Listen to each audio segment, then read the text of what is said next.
All right, everybody. We are live, and I'm going to let people pile in, and looks like a bunch of people are. We got hundreds registered for this thing the day after the extension deadline. We're not going to officially start, but Chris is here, I'm here, and I'm going to let people sort of get acclimated to the system and whatnot and do all the housekeeping. So as we're just kind of yammering and chatting, Chris told me that he's got a really hard stop at 3:15 Eastern. So what my suggestion is, if you have questions, and I know a lot of you do because I've gotten the emails, go ahead and start putting them in the Q&A box now. Don't use the chat for that. There's two options, obviously, in the Zoom interface. There's chat and there's Q&A. My recommendation is use the Q&A for this, just because we are, if it goes through the chat, and we're just going to miss it all. But the Q&A, we can kind of keep track of what's been answered and whatnot. So, golly, here we are at the top of the hour. Why don't we just roll into this, Chris? I'm super psyched that you agreed to be with us and to share your wisdom and experience with the TaxProMarketer world. So this is being recorded, and typically when I do these monthly expert interview webinars, I don't often record the Q&As because I just opening the kimono. My evil plan is that I want you to show up at these things live so that you can, interact with the people that I bring on.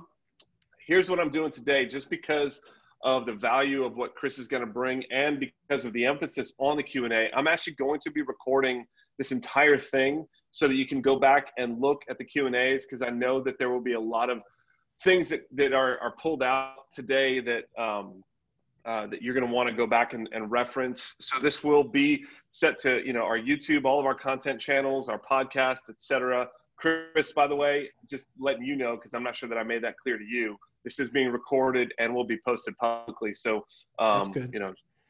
Cool. So I just didn't want you sharing all your trade secrets. No, I won't drop too many F-bombs or anything. So no, that's fine. F-bomb away. It's all right. These are CPAs and tax pros. They hear plenty of F-bombs. They see the seamy underbelly and they're beleaguered. Humanity. Yeah, they just got done with their big deadline yesterday. So I get it. Yes, they did. So let me get, I've emailed, I've hyped up Chris a little bit over the email, but I do want to just, before we kind of get into things, explain a little bit about him and about me, just in case. I know that there's been some publicity of this thing. In case you don't know anything about TaxProMarketer, haven't really engaged with me or TaxProMarketer, I'm not going to go through my whole bio. It's not about me today, but we run a marketing agency that is all about implementation for CPAs and tax professionals for your marketing. We've been doing this since 2007. I got 13 people that work alongside me, making your marketing work really well. We're a Google Premier partner, which is the highest level of certification with Google, etc. Again, I'm not going to go into all this because I really want to get to Chris. But if you do want to talk to us now that the deadline's over and you want to get free marketing tools as well, if you go to talktotpm.com, that URL right there, fill out a quick questionnaire, you'll get into our Calendly, set an appointment, and you'll get access to some awesome marketing tools that are on that. Okay, enough about that. Let's get into it with Chris. Chris is the founder and the CEO of Fountainhead Commercial Capital. They are the nation's leading non-bank SBA lender, which I actually didn't tell you that I wanted to ask you more about the non-bank designation and why you went that route. He's got more than 20 years of leadership experience in the lending industry, as you can see on the screen. There are going to be basic slides here, by the way, but they're just going to guide questions. Chris is extremely scheduled, and he hasn't prepared this big presentation for us today. He's literally here as a resource for us. He was the Orlando Business Journal CEO of the Year last year. Their company was just voted the best place to work in Orlando. I've known Chris for, I think, 12 or 13 years. We did a small joint venture project. It wasn't related to lending or anything like that back in, I think, 2009. I think it was. Yeah. It was crazy. I was thinner, and I didn't have a beard. I also had less children. Yes, I had 7 kids now. I had right. 2 at the time. No, I didn't have any at the time. It was before we went over. Yeah. I had 0. Golly, life was different. So in the last 11 years. How long has Fountainhead been doing this thing, Chris? We're in the middle of our 5th year in business because I Okay. had my other company that I sold to a bank and then tried to buy it back and then start over again. So, that was the 504 company. What was that called again? Yeah, it was called Mercantile Capital. Mercantile, that's right. And you had that cool sailboat logo. That's right. Yeah, so we've been like Facebook. Logo better. I do too, man. It's fierce. So Fountainhead has been around for 5 years or so. As Chris said, they, as a team and the people there, they've closed over $24 billion in projects. I think something like almost 14,000 different projects that you guys have closed. And does that include what is it, 8,200 PPP loans? Yeah, 8,237. Yeah. So that gives you a picture of the velocity of this year for Chris, right. Because I think I remember seeing you say this just to your friends on Facebook, that you had closed more deals like in the last month than you had in like the 5 years previous. Yeah, this was the insanity of the PPP. Yeah. But if you do the math, everybody, they have done 8,200 PPPs, and they had previously done like 5,000 or so other SBA loan packages. Obviously, bigger numbers, different situations, different process, et cetera.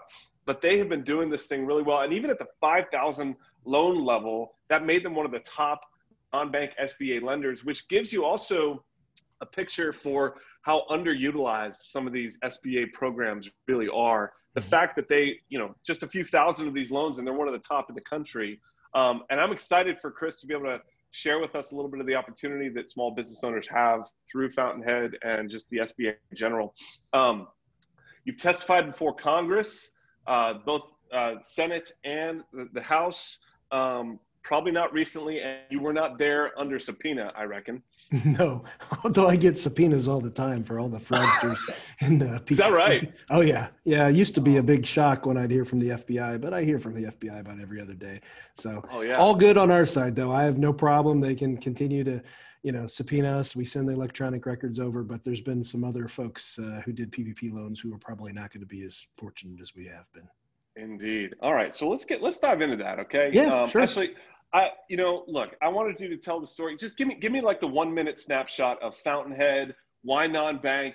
Before we get into the minutia of questions that are being asked and the PPP and the things that I want to ask, just fill in the blanks of what I haven't talked about.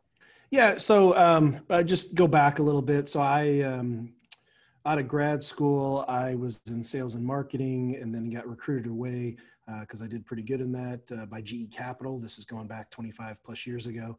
So I was at GE Capital during the Jack Welch days, started getting into small business lending at the time, went and joined, and GE was the largest non-bank lender at the time. Then I joined Heller Financial, which is the second largest, who GE then turned around and bought. Then I was a management consultant for a few years. After that, I kind of got out of lending. I was a little frustrated with the large corporations and the, constant changing credit box and things of that nature. And I kind of got sucked back into it. And I was pretty good. And a buddy of mine over a beer said, you gotta do this. And so I looked into it. I did my due diligence and launched my company back in 2002. And we were one of the first non-bank SBA lenders to specialize in at the time, which was the 504, which is the second largest SBA program. So we did that for, we did it for almost 8 years. We're on the Inc. 500 list 3 years in a row, fastest growing in the country. Had a lot of fun, did a lot of great things, and then the last recession hit, and we decided to sell out to a local bank who was our second largest warehouse lender at the time, and I stuck around for almost 4 years. At the end, they were, which is very common for banks to sell, a lot of M&A in the banking world. They were getting ready to sell themselves to a larger bank, and I decided to come in and try to buy my baby back. And they kind of wasted my time for a couple months, and ultimately I left And 6 months later, I started over with Fountainhead. And so that's where we find ourselves today. We started Fountainhead in February of 15. And again, we've just made the second year in a row, the Inc. 5000 list again, and growing, booming this year, bigger than I could have ever imagined. A lot of it due to PPP, but frankly, our small business lending platform was scaling tremendously prior to PPP, and we've pivoted back to it, and we're scaling tremendously right now. And our goal is to be the largest non-bank small business lender in the country, and I think we're well on our way. Probably take me about another 2.5 to 3 years, but I have a feeling. So I'm just an idiot marketer type, right? I run a marketing agency. I'm not like some Wharton grad. I only went to University of Virginia. How do you start one of these things? Do you just gather a bunch of investors and have a bunch of capital? I mean, like, what the fat? How do you start this thing? I'm purely curious. This is like, imagine we're having a beer, and then we're gonna get into this stuff. Yeah. So this is my second chapter in the industry, right? Starting it from fresh, and not being a depository institution, which is key. And we'll probably talk about that as it relates to PPP, because I think I played an instrumental role in allowing the first ever non-banks to actually access the Fed's discount window, which is effectively the PPPLF. But I put together, I'd invest in a number of commercial real estate deals over the years, and I put together a list of my original investors with that, and we launched my old company, Mercantile. Non-bank lenders, especially finance companies in general, oftentimes are reliant on the banking community anyway. So they get large warehouse lines of credit, and they fund with capital plus the mix of warehouse facilities. They fund their loans, and then oftentimes they recycle them through the secondary market to get liquidity. And that's what I did back then with Mercantile. That's what we do with Fountainhead. We sell off our government guaranteed SBA loans, very, very common for most small business participating lenders to do that. And we also, we've made a market of our 504 first liens, and we also do a low LTV conventional loan as well that we make a market out of and sell those off too. So that's how we do it. And we recycle the funds. Cool. And, just kind of like what a bank would do with residential mortgages, very similar. Okay. So you bring them all into different tranches and, market them. Yep. Okay. All right. So we got lots of questions. I've got a few people in the chat asking about putting it in the Q&A or in the chat. Put your questions in the Q&A, folks. So we'll get into that. I'm going to pepper Chris with questions to give everybody some breathing space and opportunity to come up with their own questions. And mine are going to be less specific. So again, put your specific questions in the Q&A. But I'm gonna give Chris opportunity to tell stories and tell us some of the inside stuff on what we should be thinking about in the tax and accounting world about the SBA and how best to work with it. A lot of my clients, CPAs, with their clients, they don't get brokerage fees. They're doing this on a side kind of contract basis with a lot of folks because these are 7B loans of PPP, right? And so they can't get paid on them unless the bank is like somehow generous, right? No, technically. So I guess backing up, I mean, no, the PPP, which is done now, as I think most everybody knows on this at the moment. I do think it'll come back, but it was technically part of, it actually is part of the 7B reg, which not too many people know, but it's using the framework of the 7A loan, which is the flagship of SBA. And what was interesting with PPP is they kind of codified the fact that CPAs can be considered loan agents. And while we actually paid loan agents if they sent us a file that was tracked to them that we approved and we funded for a PPP loan, we actually paid them a small loan agent fee. There has been a number of class action or alleged class action lawsuits around the country from the CPA community or the accounting community at some of the largest well-known banks who claim they should have been paid, but I guess it was dismissed in Florida a few weeks back because that was the first case that was dismissed because they said that you needed to have a contractual relationship. So we did. There's still a lot of nebulous things in this regard, because SBA, as probably most of the folks on this know, SBA did the best they could to hustle out regulations, but it was chaotic at best. And 25 IFRs, interim final rules. There's been 52 frequently asked questions. These things have rolled out over the course of 6 months. We still don't know certain things in the lending community that we probably should know. It's just been frustrating. And so things like what's standard with a normal SBA referral fee, there's a form called the 159 form that's pretty standard that a CPA can get paid for referring an SBA loan to a lender, but they have to disclose that it has to be part of this 159 form. Early on in the PPP, we asked SBA if that was necessary or not, and they said no. It took them a few weeks to tell us that, so we got rid of it. So what would otherwise be this contractual relationship, we got rid of, but we honored it with a lot of the folks that were close to us, as I said before. And we went through the process of approving these folks. There's a whole separate thing that you've got to approve loan agents or brokers. So. But it can be done, Nate. It definitely can be done, and we think we have the best referral program in the small business lending space. So yeah, we're open to it, and we can talk more about that later. Well, and that's one of the reasons why. No, that's not the main subject of this call, but I do want to encourage everybody. If you don't have a relationship with a lender like Chris and his team, I do encourage you to check them out. And it's one of the reasons why I've consistently recommended you over the years, actually, but very publicly during this process as an SBA lender, that you kind of stand behind that kind of thing, and you understand the small business world. You've been in marketing land, you've been in entrepreneurship land. You're not a pointy-headed, Wall Street geek who doesn't kind of jive with. I know a few, but no, I'm not. Oh no, I know that you do. You went to Wharton, so anyway.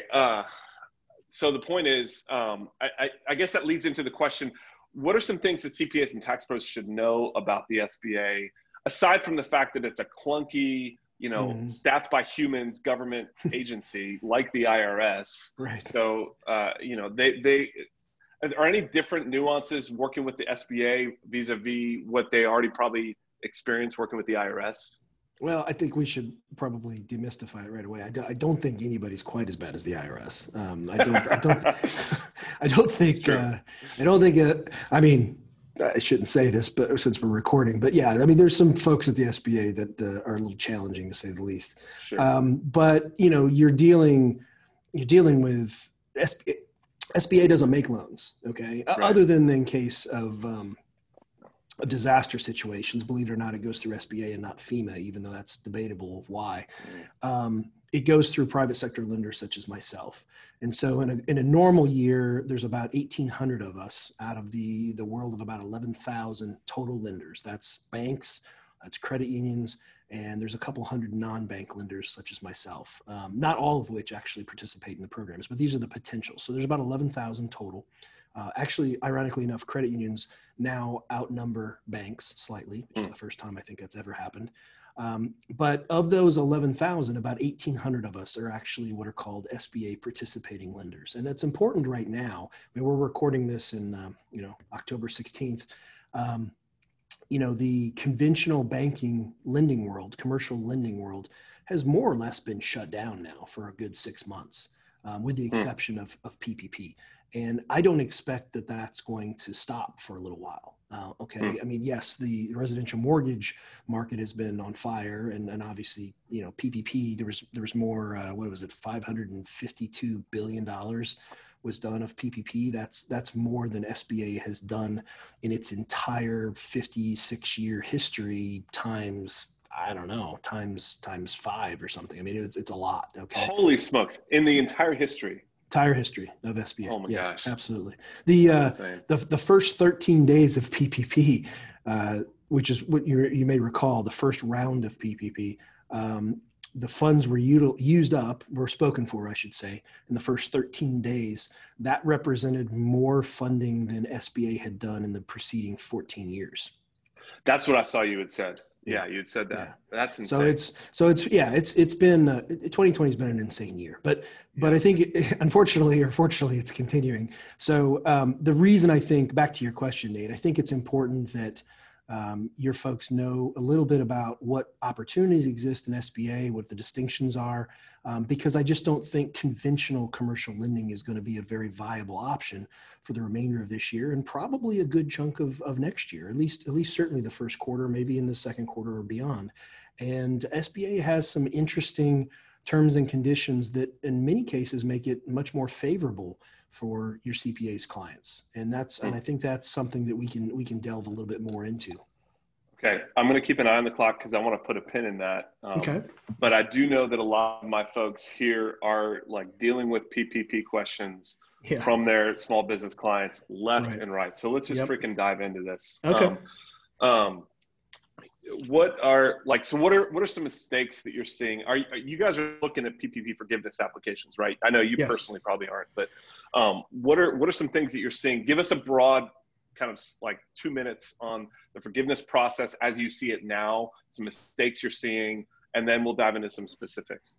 Well, I think what we should talk about first regarding this is that the lending community is just now starting to accept PPP submissions. Right. And the reason, some weren't even, and the reason for that is there's been so much discussion, debate, negotiation, arguments, whatever you want to call it, in Washington about will they or won't they provide some level of blanket forgiveness. Right. And the $50,000 thing that they just did. Yeah. They just literally 8 days ago. I mean, it was last Thursday night, not last night, but the Thursday night before it, about 9 o'clock at night Eastern, they released the administrator who has the power to do this per the regs and per the CARES Act law.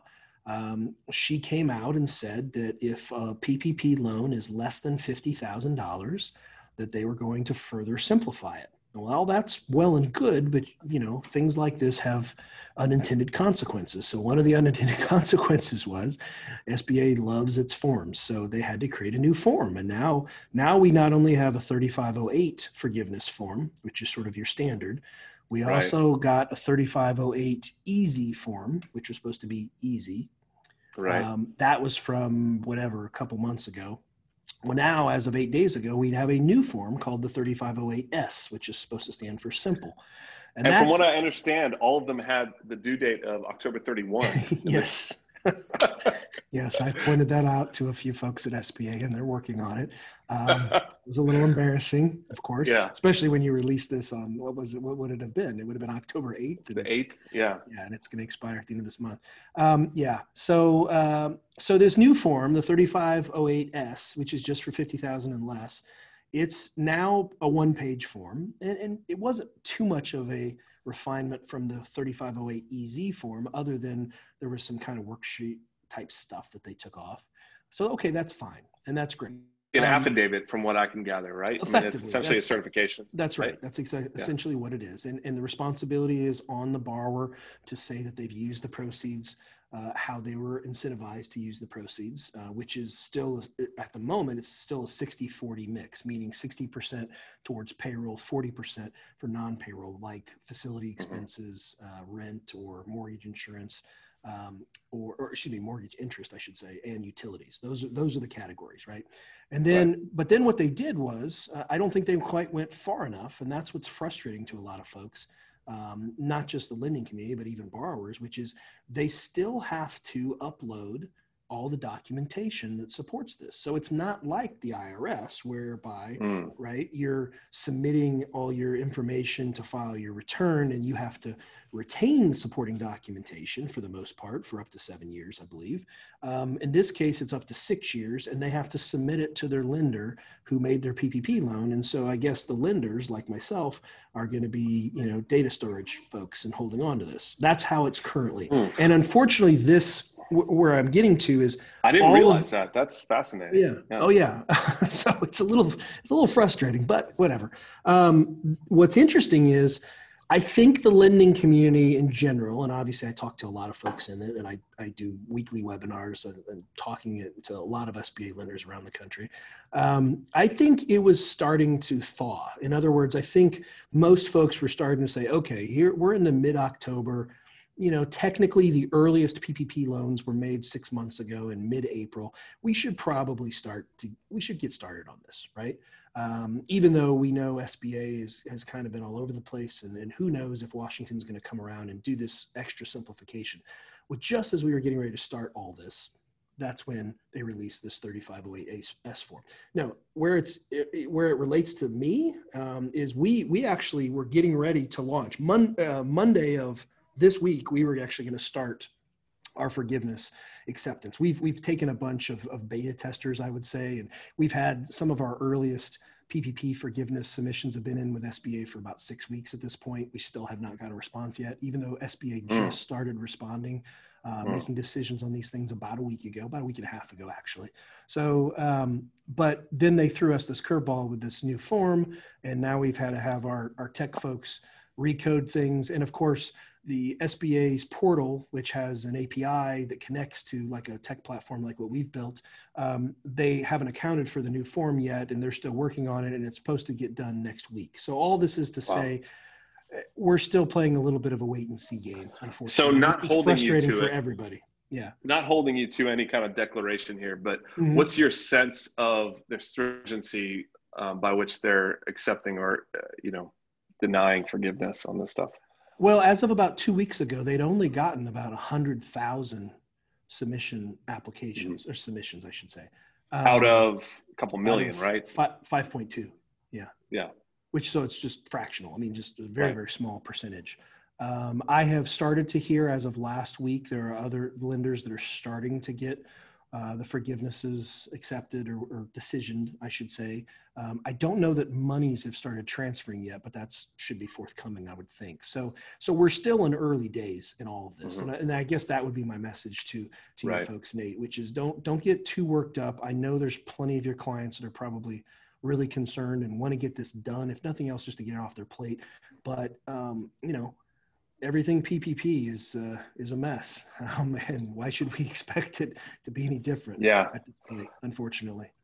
All right. So then, look, instead of just saving all the questions to the end, let's dive in. Yeah, let's dive into fine. PPP questions now, because I do want to leave some room for you to talk about the other SBA programs. Sure. And I'd rather not kind of like get distracted by PPP while we do that, right? Because I know that, again, all these people are dying here. So there's a chance we might have to just cut off questions, in which case, I'm gonna send people to hopefully there's people on your team or what have you. I don't know if there's resources that you can provide where I think your answer will probably be ask your lender for a lot of these questions. If we don't get to them today, but I do want to just put a pin if I'm the lender for their client, sure, ask me. But yeah, I don't know what Bank of America is going to do. I've already been asked that question by several people this week. I'm like, I can't. I don't know what their process is going to be. Okay, so prediction. I'm just going to take these in order of putting them in here. Mark Dedna wants to know, is there still any chance that the loans under 150K, as rumored, a month or two ago, will be streamlined as well? I think it may happen. I mean, there's it's a congressional act, right? It is. There's wide bipartisan support for doing this. There's actually already a bill about this that is sponsored by both parties. But the problem is we're about 2.5 weeks away from an election, and everything has ground down in Washington right now because of that, because both parties are thinking that there's, political calculations for holding things up, left or right. So this is a simple thing. It is a standalone bill that's been proposed. It wouldn't shock me if it got through after the election, but I don't think anything's going to happen between now and November 3rd. And the number is, in fact, 150, although I will tell you that some of the banking associations have been really pushing to get that number up to 250. I always think it's ironic because 350 was sort of the cap on the lower tier of PPP loans. So why would they have to make up new numbers? Why not just go with 350? But I think there's a lot of concern about fraud.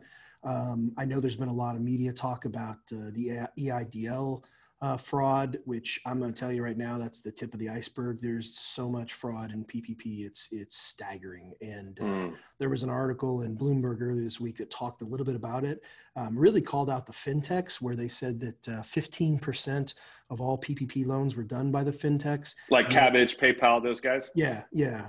But 75% of the fraud that the Justice Department has so far identified comes through fintech. And a lot of that, and I'll tell you the reason, and it won't shock any of the folks that are watching or listening to this, which is, these folks, because if you go back to mid-March, there was such panic, there was such hysteria.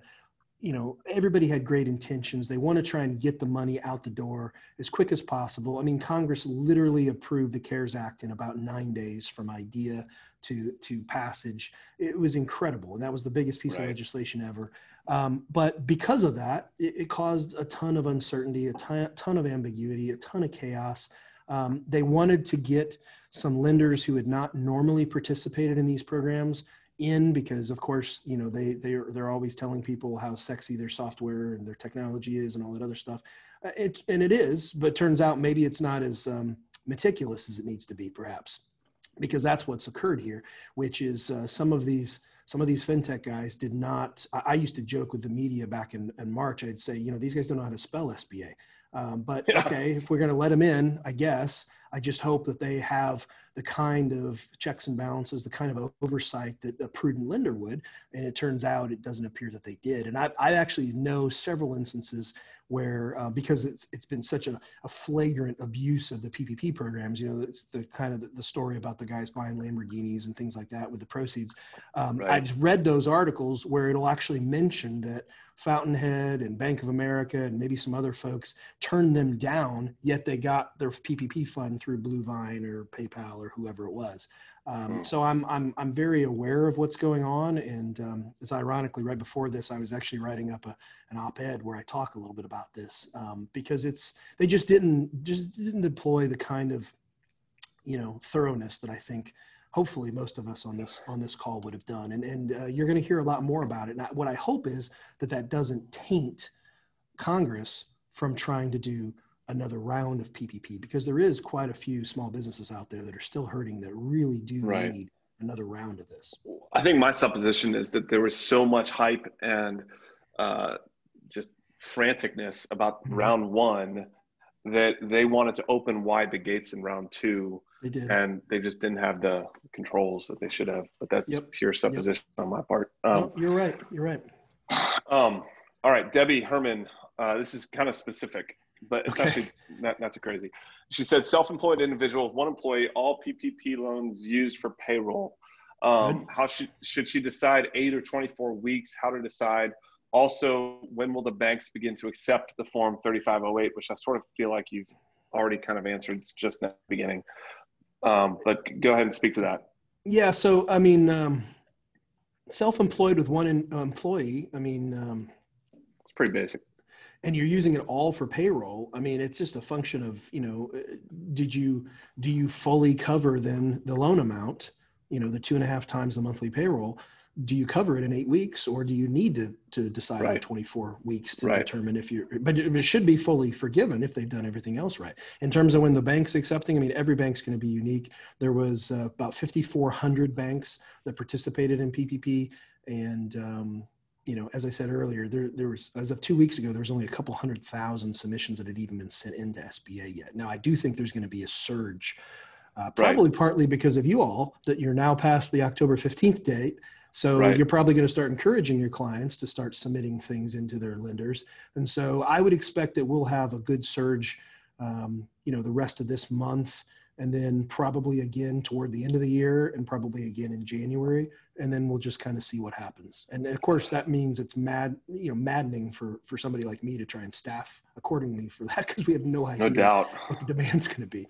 Well, and I feel for all of my clients who are having to deal with tax treatments of this stuff. It's just insane, some of it. Unclear. Some of the states I think are really going to look at this, or have looked at this as a bit of a land grab to get some tax revenue. Now, I don't think the IRS, I think they're still arguing a little bit with SBA about a couple nuances, but I think ultimately the intent of the law was for this to be effectively a forgivable grant. So Right. I think that's what's going to ultimately will be the decision. That's an interesting question. So you think the IRS is going to rule that the expenses will be deductible? I mean, that's not your area, obviously, and that's no. You know I've commented on this, and my analogy is, which I think is a good one. You guys can correct me if I'm wrong. I'm not an accountant, but you know, if your next door neighbor saw you struggling in your business and said, you know, I've got an extra $100,000 laying around, maybe you could use,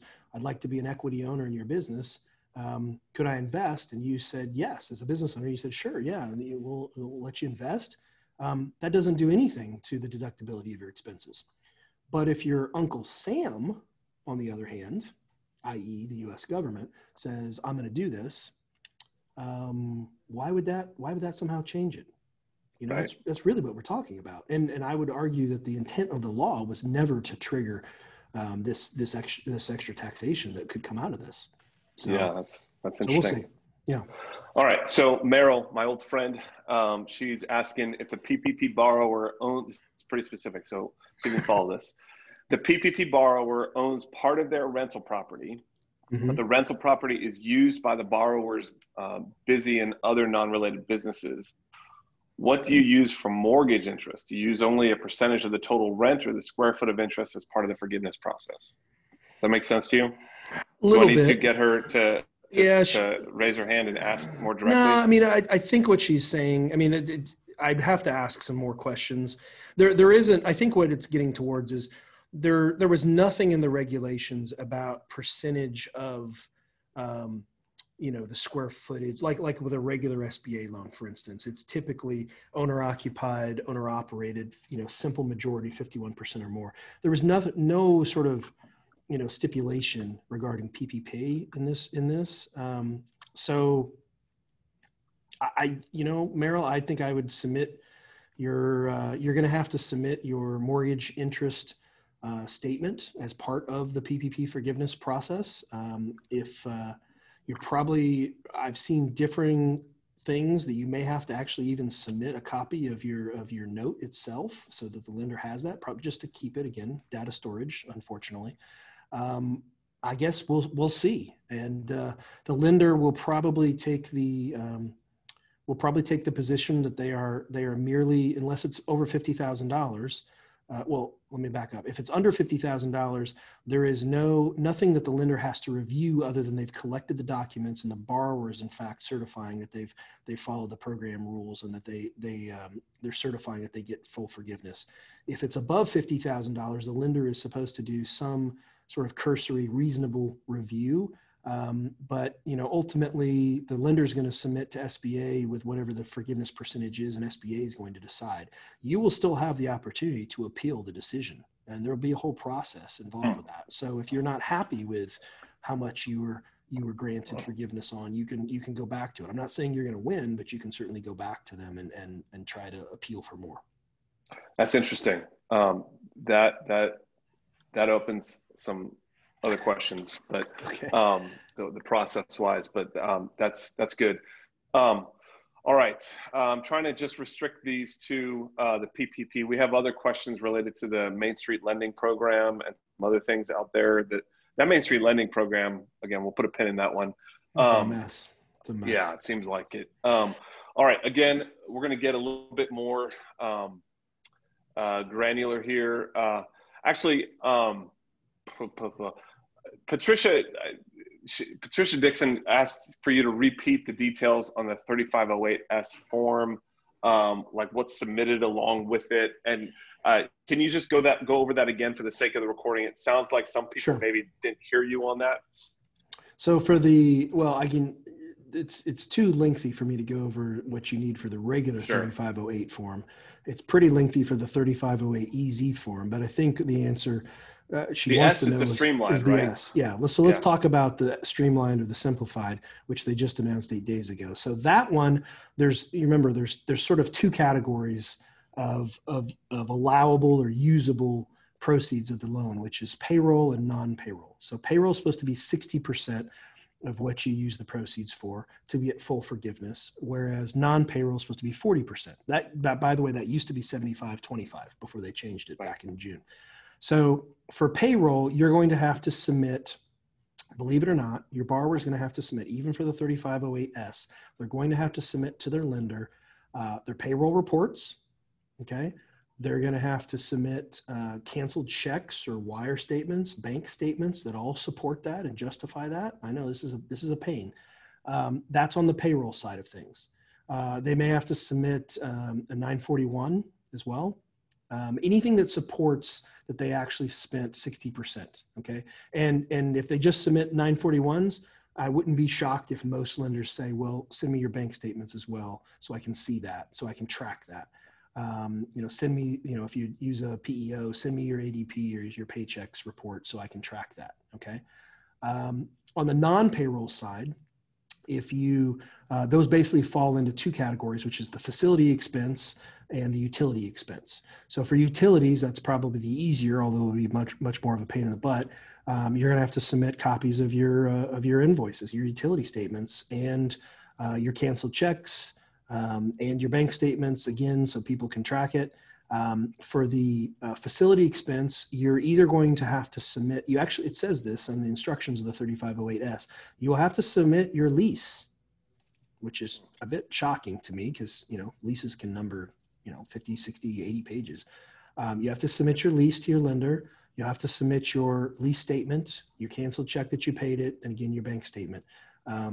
The same thing is going to apply for, we already talked about if you have a commercial mortgage, you're going to have to submit your interest is what is expensable in this case, or forgivable, I should say. So you're going to have to submit your bank statements. You're going to have to submit your canceled check or wire statement or whatever it is. So this is where it's a little bit of a hassle. And that's why I said earlier, I don't feel like they went far enough in this regard. And I know that the reason they didn't go very far probably is because of fear of fraud. Right. But as I've said to many people on Capitol Hill throughout this whole process, I didn't see too many PPP applications that were fraudulent for such small dollar amounts. Right. The penalty of going to jail and fines. I mean, it's crazy. The ones that I saw from the fraudsters were, those usually numbered in the hundreds of thousands, if not millions of dollars. I guess if you're going to commit a crime, you might as well go big. And I think like that NFL player that just got arrested. Yeah, right. That was funny. So hopefully that answers her question. Yeah, I think it did. Yeah, and Patricia, I actually typed out some notes on what Chris was saying, and I put it in the Q&A box in the answer question area. So hopefully that works there. Let's see. Annie wants to know, if a lender garnishes the PPP loan money, is there recourse to retrieve that money back? That's an interesting question. That's an interesting question. I don't have an answer for him. Yeah. I don't know. I have no idea. Annie, I'm curious if you could clarify, because I've not heard of garnishments happening on these PPPs. Have you heard of that sort of thing happening? No. And I mean, normally garnishments are on payroll, but not a PPP loan. So, although I will tell you, I mean, there's, this not to pick on that person, but there is, again, back to what I said before, there was such chaos with this program, and there still is to some extent, that lenders had to make up the rules. In the absence of rules, you got to make stuff up. So there was all sorts of interpretations from various lenders. I mean, it was all over the board. I mean, I can recall, I've had people, for whatever reason, they didn't work with us, but they work with some other lender, and they've sent me copies of the notes because the lenders themselves were either able to use the official standard SBA 7A note, or they could use their own. And when they used their own, a lot of times they had clauses in there that were just strangling. I mean, and just things that you wouldn't expect that really kind of went against the spirit of the program. But I've heard just all sorts of crazy stories about this. So it wouldn't shock me if from one lender to the next, people are interpreting things and doing things differently. And that's where some of this frustration comes in. And this is why I also think the agency is having a tough time dealing with some of these things, because they normally, they just changed in the middle of all this on October 1. it had decided to update the SBA's standard operating procedure, the SOP. They decided to release that. They were really going to release that back on April 1, and they delayed it, thank God. But then they still laid it out on us on October 1. And, these are the types of things that happen over the course of, a year, year and a half, 2 years. They take their time to write these things, to try to consider all the scenarios. They didn't have that time for PPP. And that's where you see some of these problems coming out. Right. Okay. Yeah. So another specific question here that might be a little bit too specific, but wage calculations and owners take, et cetera. So, if you're required to, this is for an S Corp shareholder, you're calculating the wages for 2019, 2.5 times over 12 months, whatever. You take the smaller of that or the 2020 wages up to the cap, right, for the forgiveness. If the payroll amount paid in 2020 has to be reduced because the 2019 calculation is lower, are you still able to claim 100% of the SUI paid on the owner's pay in 2020? Well, it depends if the loan is over $50,000 or under. If it's under, the reductions in number of staff and or the reductions in the staff wages no longer are applicable. So I guess that's the answer is if it's above 50,000, then yes, you may have an issue here. I'm not sure, but if it's less than 50,000, you shouldn't have that problem. Okay. And the other thing, just to clarify, and I'm sure a lot of folks know this already, but remember in the monthly payroll calculation, you can only count compensation up to $100,000. Right. So, per employee. Right. $8,333 or something like that was the most on a monthly basis that you could count. Right. Right. Okay. Another full-time equivalent or like payroll question. Employee leaves at his own discretion. Employer does not want to fill that position again. Does that still result in reduction of full-time equivalent numbers? Well, again, it goes back to this issue of the size of the loan. Is it above 50,000 or not? There's also, if you, it was in one of the IFRs early on, it talked about if you laid off staff and you wanted to bring them back and you actually had something in writing where you tried to bring them back and they refused to bring them back, you wouldn't get hit with the reduction of forgiveness for that particular employee, for instance. Which is not always easy to get that kind of documentation, right? Well, you can make the offer and then you can state that they refused it, and here's my offer. I guess you're right, Nate. I mean, if they verbally refuse it, I don't know what you do. I guess you try it and see what happens. I have a hunch that SBA will probably be somewhat reasonable in those situations, so long as you actually are producing the written documentation that you tried. Right.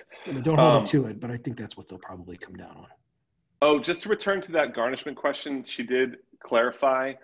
This is an interesting one that said the company owed a creditor that garnished the client's bank account, which contained the PPP loan money. Okay. So is there any recourse through lenders typically? Obviously, every lender is going to be a little different here, but probably not, right? I mean, that's an interesting scenario. Yeah, I don't know. How would they account for that in forgiveness? I mean, that's a really funky. I don't know. You got me. Debt repayment, I guess. I mean, if they've used the funds for what they're supposed to, and then and then you're saying the garnishment is debt repayment. I mean, in early versions of PPP, there was the ability to be forgiven if you were using it for existing debt that was in place prior to February 15th, but the final passage did not include that. So, that's a nuance. I think you're going to need to, there is a way, and I don't think it'll take long for somebody to look it up. I don't remember it off the top of my head, but if you do a Google search on the forgiveness forms, the 3508, in the instructions in several of them, it'll actually tell you that there's a special email that you can actually email SBA directly. Now, don't expect to get a response like you would in normal situations. Okay. They'll hopefully get back to you within a week. But I think this is one of those questions that rises to that level that you should probably submit directly to them because it's unique enough. I mean, maybe there's a couple dozen situations like this out of 5.2 million. Yeah. But that's what I would probably do, and or encourage them to hire a counsel to look into it as well. Right. Yeah. So there's a couple questions that are similar to this that I'm just going to kind of pull all together. I think I know the answer to this, but I want to get confirmation from you, the expert. If there's no blanket forgiveness, all of the PPP money was used for payroll because there's no rent or utility. I mean, that's the point of the PPP, right? It's the Paycheck Protection Program. Right. That's right. So if it's all used for payroll, that should be 100% forgiven if they submit the documentation properly, right? Because the 60/40 rule is 60 and above. Like there's no, that's right. It's got to stick in the 60/40 window. It's minimum 60%. If that's it's 100% used if it's 100% used payroll, you should be fine. You're good. Which is why the earlier question about should you use the 8-week or the 24-week covered period, most of the time, assuming there's not some, situation I don't know about. I mean, I would suggest that they should choose the 24-week covered period, which is something we didn't expect originally. The whole reason they had the 8-week covered period is because, again, they were trying to give the money out. If you go by the 2.5 times monthly payroll, that's 10 weeks technically. And they were trying to have everybody spend it within 8 weeks to stabilize the economy. And then come June, after, they came out with round 2 and extended it to August and all this other stuff, then they were allowing people to go out to 24 weeks. The whole purpose of that, because I was in some of those discussions with SBA and Treasury, is that they wanted to see people get full forgiveness. To whether they used it wholly on payroll or not, that's where the 60/40 comes in, as you said. But they wanted to give them enough time to be able to spend it all on payroll, so there was no issue about whether it would be forgiven or not. Make sense? Yes, that does. Thank you. All right, so we're actually getting down to there's a few questions that I've left hanging out there related to other programs. And I know you've come prepared with a little bit. We've got about 25 minutes left with you at the most. So let's get some specifics again. Small business owners related to spouse and children working and drawing wages. Those are generally treated like as employees, right? I mean, from a tax standpoint, it's a different thing, but from the PPP forgiveness, calculation or what have you, I guess they want to know, will they be part of the compensation to the owner or be treated like any other employee? Should we consider the compensation based on 2019 wages just like owners, and will their salary be capped at, $20,833, whatever it is?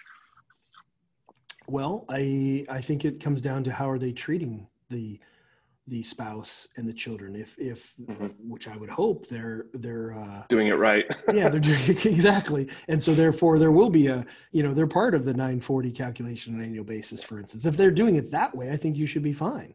If they're they won't be part of the owner. Yeah, no, they shouldn't be. Now, the argument is if they're getting paid in cash, come on. I got those questions early on in the program, and I'm like, you got to be kidding me. I mean, this is what I always tell people. When you want to do some big event in your life, whether it is to get financing or sell the business or, take advantage of a once in a lifetime government program like PPP, this is where it helps to have been doing things correctly and reporting things correctly. And so. That's right. Yep. Okay. Ryan wants to know, Ryan Pulis, are there any restrictions on business owners of an S Corp hiring a spouse that was not working during COVID? I again, same answer, I guess. I think so. Yeah. Yeah. Okay. All right, Catherine Henderson put it in the chat, but I thought this was an interesting question. How would you handle, so again, folks, put questions in the Q&A. We're able to kind of carry those a little bit more. I'm able to see those more because Chris isn't even looking. He's just paying attention to me. How would you handle a business that received more PPP funds than was appropriate? Right, so there was a misunderstanding for this business owner or whoever calculated it on how to calculate the original amount available for the PPP. I mean, my answer before you answer would be, look, just take the 1% interest and go with it. But what would you say? Well, it really depends on why, right? Right. Why they got the overage. I would probably say, well, I mean, you could take it your approach, Nate. That's certainly a possibility. It's 1% loan. For either 2 or 5 years, depending on when they got it, because the program changed. Right. with no recourse and no personal guarantees and no collateral pledged. That's extraordinarily attractive financing. On the other hand, you want to make sure that it wasn't your fault. You know, it was the lender who screwed up. You know, if you think it's your fault, or maybe you made a mistake or something, or one of your people made a mistake, again, there's a way that you can contact SBA. You just Google this, and there's a way that you can reach out to SBA and talk to them about your unique situation and repay the funds. That's what a lot of the public companies did when they realized this, even though technically a lot of them qualified, but it became a PR disaster for them, in which case they wanted to repay some of the funds. And I've seen several situations. We've probably had, I don't know, 50 to 75 of our PPP loans actually paid back in full. And I suspect some of it might be because people are worried that, you know, if they're audited, maybe they did some things a little loosey-goosey that they shouldn't have. And so they just want to pay it off and be done with it. So, yeah. Okay. We're getting down to it. Let's see. All right. Big picture question from Brian. I like it. Why would I encourage a client to apply for forgiveness now? Why not wait as long as possible? Can't it wait until 6 months after the end of the covered period? Yeah, so SBA recently, I think it was about 3 weeks ago, they issued some clarification on this, which is there was supposed to be 6 months of deferment on all PPP loans. But then they basically said, because they didn't have their stuff together, they basically said, well, actually, we can actually go an extra 10 months. So it's technically from the time you got the PPP loan until the time you would have to start paying principal and interest is 16 months at this point. And oh, by the way, the lender does not have to make a modification to the note, which, believe it or not, a few weeks ago, lenders were starting to make modifications to thousands of PPP loans, which was just, so I guess, I mean, there's one school of thought, that you just want to hang on as long as you want, as long as you can before you need to submit for forgiveness. And so long as you're within that 16-month window, you should be fine. There shouldn't be required payment from you. Now, interest is accruing, but of course the government is paying that. And you know, selfishly as a lender, I mean, you know, it's not much, but I'll take the 1%, I guess. So yeah, but you know, some people are neurotic, as you all know. They want to get things done, get it off their table, and not have to mess with this. And you may have an issue, and this is just based on proposals. If there is a second draw PPP program, okay, most of the proposals to this point, and I think it's logical, require the borrower to have already gotten their first PPP loan. Interesting. And be in process of getting forgiven on their second. Doesn't mean that they've actually had their first PPP loan forgiven, but they're in the process. They've submitted it. So that may become something that would change my answer to this gentleman who's asked this. Yeah. Yes, that is an interesting possibility. It's obviously probably not something that will get resolved until November and beyond, I reckon. Unfortunately, yeah. Yeah. Okay, I think that we are pretty clear of a lot of these PPP questions. I could probably, I mean, I've done webinars just on PPP for I'm months. sure you have, and I'm so thankful for your generosity here. I know there's other SBA programs that I want you to talk about, like 504 and other 7A things. Well, but before we do, any quick insight into the Main Street Lending Program that Stephen wanted to know? You know, there are, like you said, some of his larger clients have been asking about these loan programs and hasn't had any time to do the research on this. Any quick insights on this? It seems like a mess. I only hear numbers in like the hundreds of applicants for the Main Street program. There's only been a couple hundred of these loans closed. Right. It technically launched, I guess you could say, middle to end of June, with 600 billion of total availability. And of those couple hundred that have closed by now, it might have approached $1 billion, $1.5 billion at this point, maybe. The issue is there's a whole lot of hoops to jump through for it. It's not terribly attractive to the lending community in terms of some of the limitations on origination fees. It's attractive because you can immediately have the Federal Reserve by 95% of the loan amount. But other than that, it's the interest rate on the loans have to stay within a certain range, which is relatively low. The origination fees are relatively low.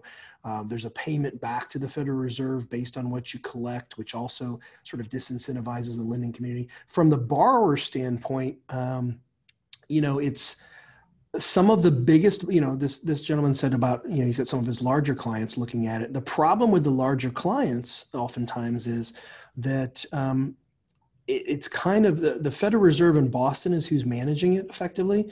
And they haven't been real direct about situations where they would require recourse, for instance, personal guarantee. And a lot of these larger clients, as you know, feel like, because they're doing 30, 50, 100, 150 million a year in sales, that they shouldn't have to personally guarantee any debts anymore. And in normal times, that's probably right. But so you have that coming into play.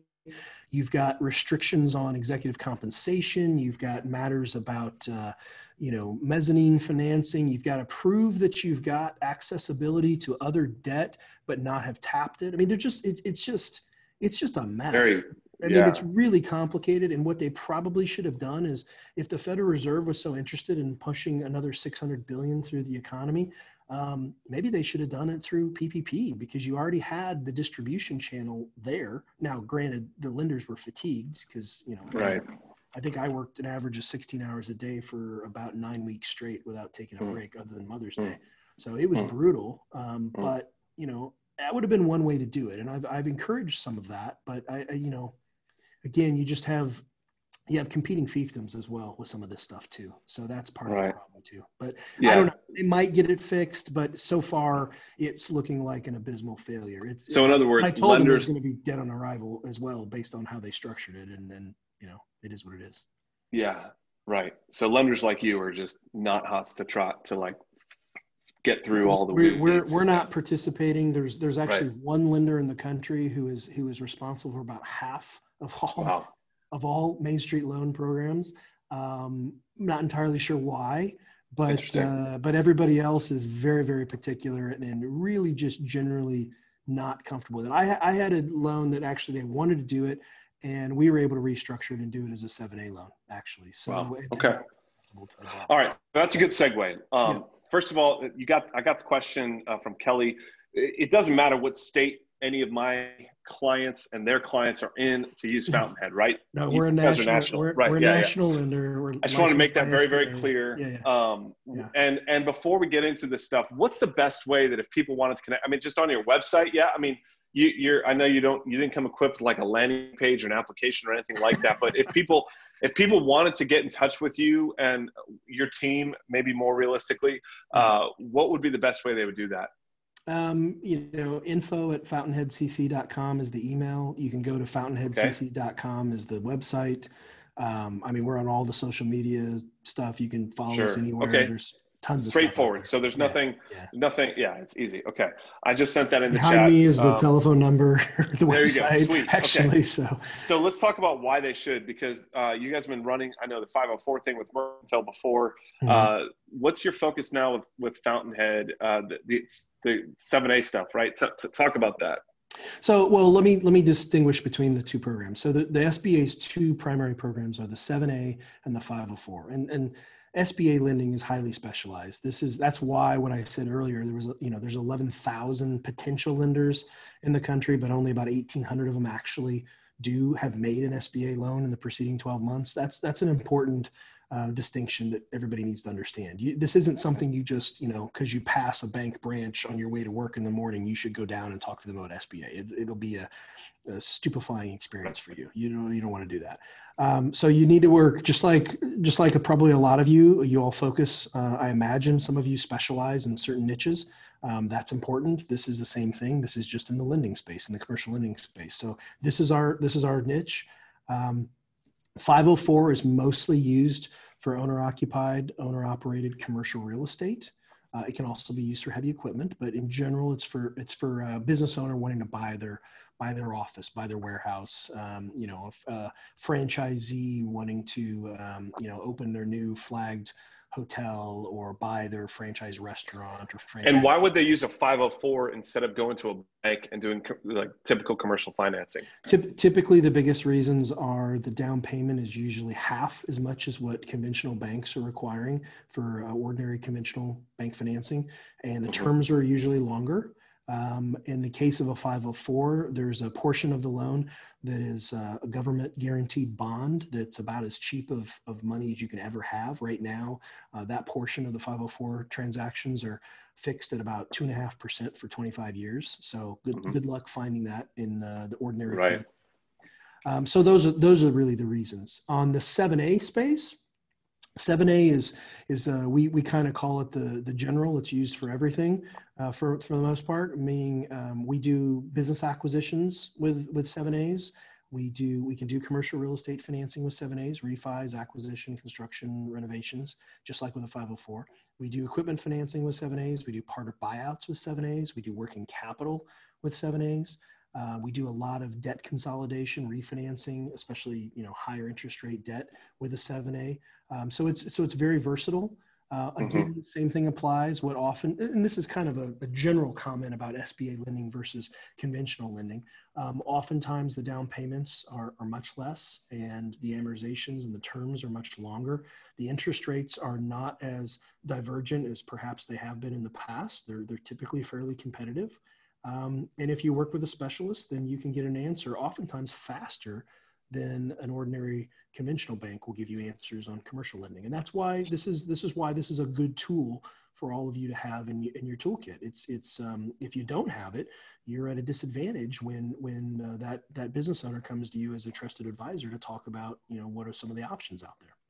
That's right. So I'm reading between the lines that some of these 7A interest rates are classically a little bit more because of the generosity of the terms, related to the down payment and the length.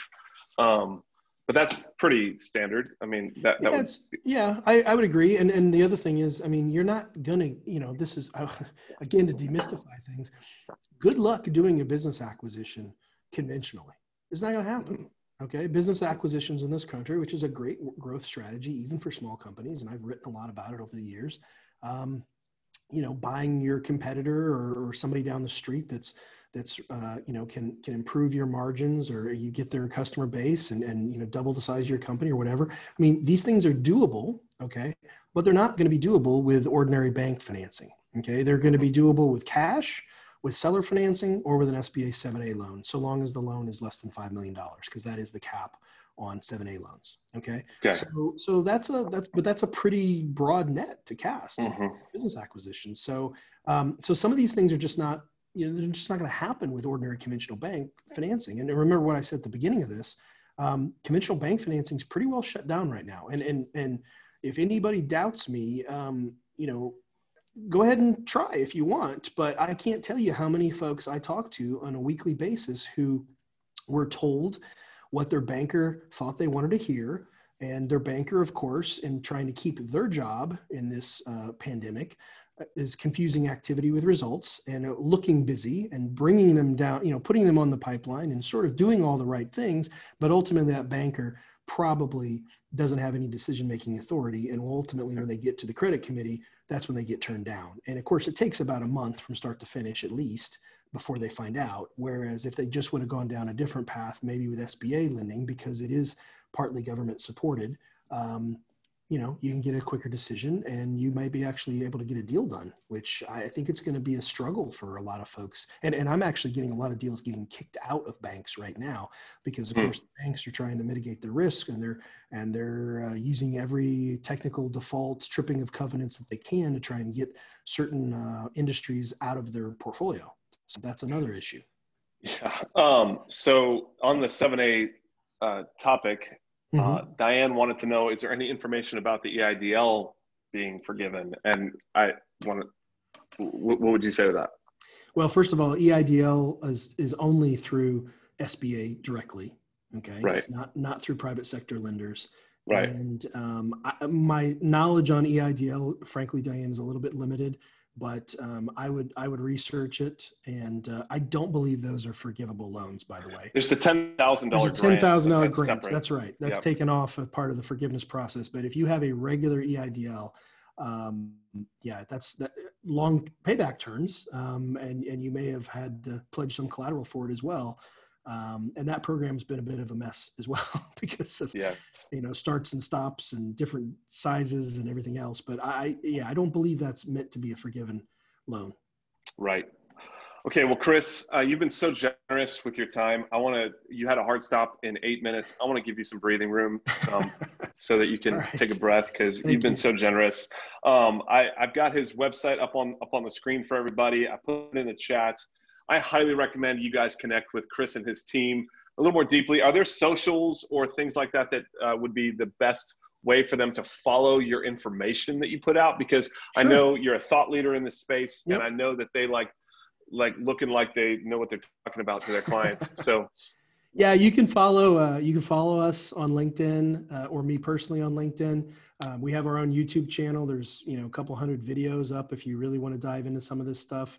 Obviously, okay. we're on Facebook, we're on Twitter, and it's all just under the Fountainhead brand, right? Yeah, just look for Fountainhead CC or Fountainhead 504 or my name. Google me. I mean, I'm pretty prolific in writing and being quoted in a lot of national media, yes. Particularly with PPP. So you could probably find a lot of stuff out there on that as well. Yeah, thank you. So question. Before, I'm just going to try to get this in so that I don't have to, a client who applied for reconsideration of the EIDL, but has not heard anything for 2 months. In terms of connecting with the SBA, anything you'd recommend there to talk to them about it? No, nope. Good luck. Yeah. I mean, it's just, they got overwhelmed with the EIDL. Those are the disaster loans that they normally make, when a hurricane flattens a town or something. Those are the types of loans that they come in, and they weren't staffed up for this, and they're still not staffed up for it. And so that's why it's been a bit of a disaster. Yeah.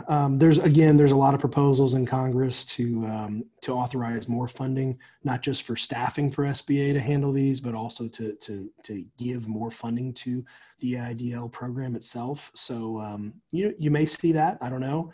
I'm getting a little nervous, Nate, with some of the, we've been pleasantly surprised over the last few months with the economic statistics, but the last few weeks, I'm getting a little nervous because they seem to be going the wrong way. And right, I've seen that. They're lagging indicators. So, which is why I've been pressing people so much for the last 2.5 months to get the negotiations done and actually get a second draw program and simplify forgiveness and refund, restock some of the EIDL funds.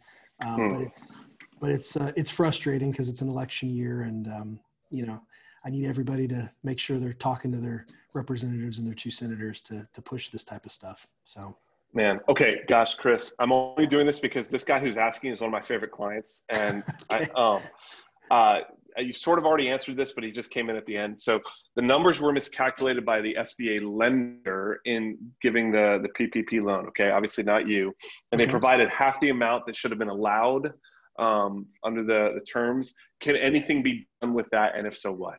As of right now, they cannot submit to SBA and get the bigger amount because the program is literally shut down. The lender would have to go into E-Tran and change it and justify it and everything else.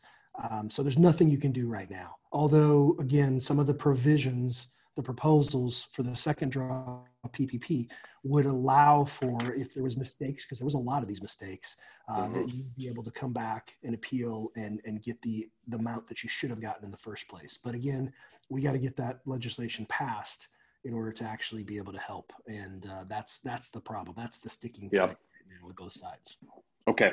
I'm going to let you go. Chris, God bless you, brother. Thank you so much for your time. No problem. Everybody use Fountainhead. Just, show the love for him and his team. You guys get out of here and take a breath before your next thing, brother. Thanks, man. Thanks for having me. Take care, everybody. Thank you. Stay safe. Thank you. All right. All righty.